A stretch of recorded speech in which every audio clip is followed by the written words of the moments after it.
Hi friends, आप लोग कैसे हैं। आपका अपना चैनल साहिल एजुकेशन पॉइंट में आपका स्वागत है।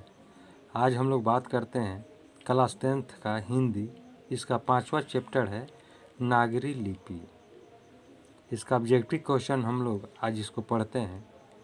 पहला क्वेश्चन है, गुणाकर मूले ने मिडिल स्तर की पढ़ाई किस भाषा में की। आपका ऑप्शन है मराठी भाषा में, पंजाबी भाषा में, बांग्ला भाषा में, अंग्रेजी भाषा में। तो देखिए, गुणाकर मूले ने मिडिल स्तर की पढ़ाई जो है मराठी भाषा में की थी, इसीलिए आपका ऑप्शन होगा ए। दूसरा क्वेश्चन है, मूले ने अंग्रेजी और हिंदी की पढ़ाई कहाँ पर की।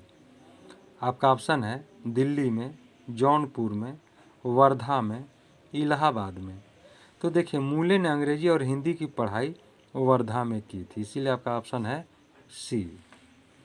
तीसरा क्वेश्चन है, नेपाली भाषा किस लिपि में लिखी जाती है। आपका ऑप्शन है गुरुमुखी लिपि में, खरोष्ट लिपि में, ब्राह्मणी लिपि में, देवनागरी लिपि में। तो देखिए, नेपाली भाषा जो है वह देवनागरी लिपि में लिखी जाती है, इसीलिए आपका ऑप्शन होगा डी। चौथा क्वेश्चन है, क अक्षर का संबंध वर्तमान में किस भाषा से है। नेपाली से, मराठी से, तमिल से, बांग्ला से। इसका सही आंसर है मराठी से, इसलिए आपका सही आंसर है बी, मराठी से। पांचवा क्वेश्चन है, बांग्ला लिपि प्राचीन नागरी लिपि की है, यानी बांग्ला लिपि जो है प्राचीन नागरी लिपि की क्या है संबंध में। पुत्री, बहन, भगिनी, बहू।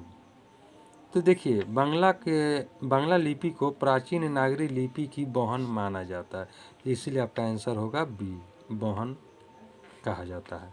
छठा क्वेश्चन है, केरल के शासकों के द्वारा सिक्कों पर वीर केरलस्य शब्द किस लिपि में लिखी गई है। यह क्वेश्चन 2019 में पूछा गया है। आपका ऑप्शन है नागर लिपि में, ब्राह्मी लिपि में, नंदी नागरी लिपि में, गुरुमुखी लिपि में। तो आपका सही आंसर हो गया ए, नागर लिपि में। सातवां क्वेश्चन है, पहले पहल किन राजाओं के लेखों के लिपि को ही नंदी नागरी नाम दिया गया था।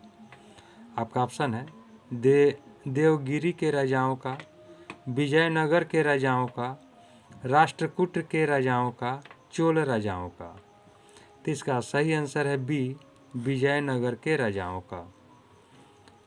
आठवां क्वेश्चन है, टकसाल का संबंध है, यानी टकसाल का संबंध किससे है। सिक्कों से, अभिलेखों से, लिपि से, अनाज के ढेरों से। तो देखिए, टकसाल का संबंध जो है वह सिक्कों से है। नौवां क्वेश्चन है, श्रवणबेलगोला स्थान का संबंध किससे है। जैन धर्म से, बौद्ध धर्म से, सिख धर्म से, वैष्णव धर्म से। तो देखिए, श्रवणबेलगोला का स्थान का संबंध जैन धर्म से है, इसलिए आपका ऑप्शन हो गया ए। 10वां क्वेश्चन है, किस शासक ने अपने सिक्कों पर राम सीता की आकृति और नागरी लिपि में रामसीय शब्द अंकित करवाए थे। आपका ऑप्शन है शेरशाह सूरी, हरिहर, अकबर, चंद्रगुप्त द्वितीय। तो देखिए, यह सही आंसर है सी, अकबर। 11 नंबर का क्वेश्चन है, नागरी लिपि शीर्षक निबंध के निबंधकार हैं। गुणाकर मूले, रामचंद्र शुक्ल, भोलानाथ तिवारी, बाबूराम सक्सेना। तो इसका सही आंसर है ए, गुणाकर मूले। 12 नंबर का क्वेश्चन है, नागरी लिपि शीर्षक पाठ किस पुस्तक से लिया गया है। आपका ऑप्शन है अक्षरों की कहानी, भारतीय लिपियों की कहानी, अक्षर कथा, इनमें से कोई नहीं। तो इसका सही आंसर है बी, भारतीय लिपियों की कहानी। 13 नंबर का क्वेश्चन है, मराठी भाषा की लिपि कौन सी है। ब्राह्मणी, नंदी नागरी, देवनागरी, मराठी लिपि। इसका सही आंसर है सी, देवनागरी। 14 नंबर का क्वेश्चन है, सिद्धम क्या है? आपका ऑप्शन है मंत्र, सिद्ध योगी, साधु, एक प्रकार की लिपि। तो देखिए सिद्धम जो है वह एक प्रकार की लिपि है, इसलिए आपका ऑप्शन होगा डी। 15 नंबर का क्वेश्चन है, किसे देवनागरी की संज्ञा दी गई है? प्रयाग को, काशी को, मथुरा को, उज्जैन को। तो देखिए देवनागरी जो है काशी की कहा जाता है, इसीलिए आपका ऑप्शन होगा बी। 16 नंबर का क्वेश्चन है, मालवा में नागर लिपि का इस्तेमाल होता है ऐसा किसने कहा? अल-बेरूनी ने, इब्न बतूता ने, मार्को पोलो ने, देवराय प्रथम ने। तो देखिए मालवा में नागर लिपि का इस्तेमाल होता है ऐसा जो है अल-बेरूनी ने कहा था, इसलिए आपका ऑप्शन हो गया ए। 17 नंबर क्वेश्चन है, आमोदवर्ष कौन था? आपका ऑप्शन है एक विद्वान, प्रख्यात राष्ट्रकूट राजा, एक कवि, राजवैद।